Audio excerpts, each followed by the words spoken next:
বিশ্বকাপের শেষ ১৬ নিশ্চিত করেছে বেলজিয়াম। তবে নাটকীয় এই জয়ের চেয়ে ফুটবল দুনিয়ায় এখন আলোচনায় ম্যাচের শেষ মুহূর্তে সেই বিতর্কিত পেনাল্টি। রেফারি যখন ভিএআর এর সহায়তায় পেনাল্টির বাঁশি বাজালেন, সেনেগালের খেলোয়াড়রা ক্ষোভে ফেটে পড়েন। পুরো ফুটবল বিশ্বে প্রশ্ন একটাই, বেলজিয়াম কি সত্যিই পেনাল্টি পাওয়ার যোগ্য ছিল, নাকি রেফারি আর ভিএআর এর ভুলে ট্রাজিক বিদায়ের মুখে পড়ল সেনেগাল? বিস্তারিত জানাচ্ছেন বদিউজ্জামান মিলন।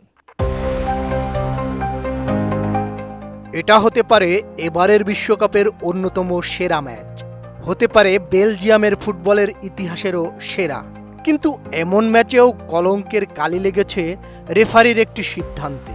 খাদের কিনারা থেকে ফিরে এসে বিশ্বকাপের শেষ ১৬ নিশ্চিত করেছে বেলজিয়াম।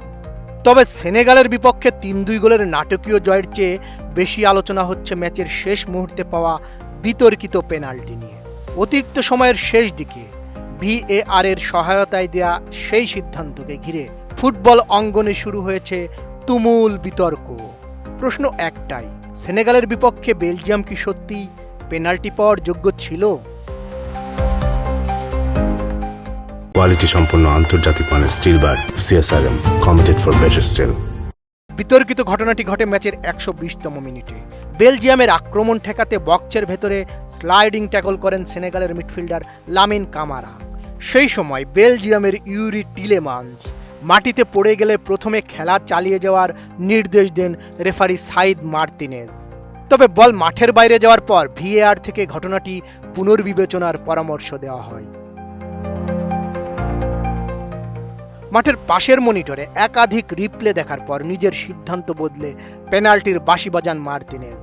রিপ্লে দেখার সময় থেকেই টিলেমান্স পেনাল্টি স্পটের কাছে দাঁড়িয়েছিলেন, যা দেখে অনেকেই ধারণা করেছিলেন সিদ্ধান্ত তার পক্ষেই যাবে। শেষ পর্যন্ত সেটাই হয়।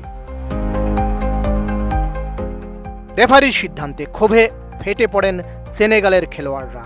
তাদের দাবি, কামারার ট্যাকল বলের উদ্দেশ্যেই ছিল এবং সেটিকে পেনাল্টি হিসেবে দেখার সুযোগ নেই। এই সিদ্ধান্ত অনেকের মনে করিয়ে দেয় গত জানুয়ারির আফ্রিকা কাপ অব নেশনসের ফাইনালের বিতর্কিত পেনাল্টির ঘটনাকে, যা নিয়েও ব্যাপক আলোচনা হয়েছিল। পেনাল্টির সিদ্ধান্ত নিয়ে ভিন্ন মত দিয়েছেন ফুটবল বিশ্লেষকরাও। ইংল্যান্ডের সাবেক ডিফেন্ডার গ্যারি নেভিলের মতে এটি পেনাল্টি হওয়ার মতো ঘটনা ছিল না। অন্যদিকে ম্যানচেস্টার ইউনাইটেড ও আয়ারল্যান্ডের সাবেক অধিনায়ক রয় কিন বলেন, সিদ্ধান্তটা কিছুটা কঠোর হয়েছে। রেফারিও সিদ্ধান্ত নিতে অস্বাভাবিক দীর্ঘ সময় নিয়েছেন। এমন পরিস্থিতিতে আরও দৃঢ়তা দেখানো উচিত ছিল। ম্যাচ শেষে সেনেগালের কোচ পাপে থিয়াও হতাশা প্রকাশ করেন। তিনি বলেন, আমাদের বিশ্বাস এটি কোনোভাবেই পেনাল্টি ছিল না। খেলোয়াড়দের প্রতিবাদ করার অধিকার ছিল। শেষ পর্যন্ত এই সিদ্ধান্তই আমাদের বিশ্বকাপ থেকে বিদায় নিশ্চিত করেছে। ৮৫ মিনিট পর্যন্ত ২-০ গোলে এগিয়ে থেকেও শেষ পর্যন্ত হার নিয়ে মাঠ ছাড়ার আক্ষেপও ঝরে পড়ে তার কণ্ঠে। তিনি বলেন, ম্যাচ আমাদের নিয়ন্ত্রণেই ছিল, কিন্তু ফুটবল ৮৫ মিনিটের খেলা নয়। শেষ পর্যন্ত আমরা চাপ সামলাতে পারিনি। ব্রিটিশ সংবাদ মাধ্যম দ্য স্পোর্টিং নিউজের বিশ্লেষণ অনুযায়ী লামিন কামারার স্লাইডিং ট্যাকলে বলের আগে টিলেমান্সের পায়ে সংস্পর্শ হয়েছিল। ওপরের দিকের ক্যামেরার রিপ্লেতে দেখা যায় কামারার চ্যালেঞ্জে টিলেমান্সের পায়ের পাশে আঘাত লাগে এবং সেই কারণেই তিনি ভারসাম্য হারিয়ে পড়ে যান। প্রথমে রেফারি খেলা চালিয়ে দিলেও ভিএআর ওই সংস্পর্শকে সম্ভাব্য ফাউল হিসেবে চিহ্নিত করে।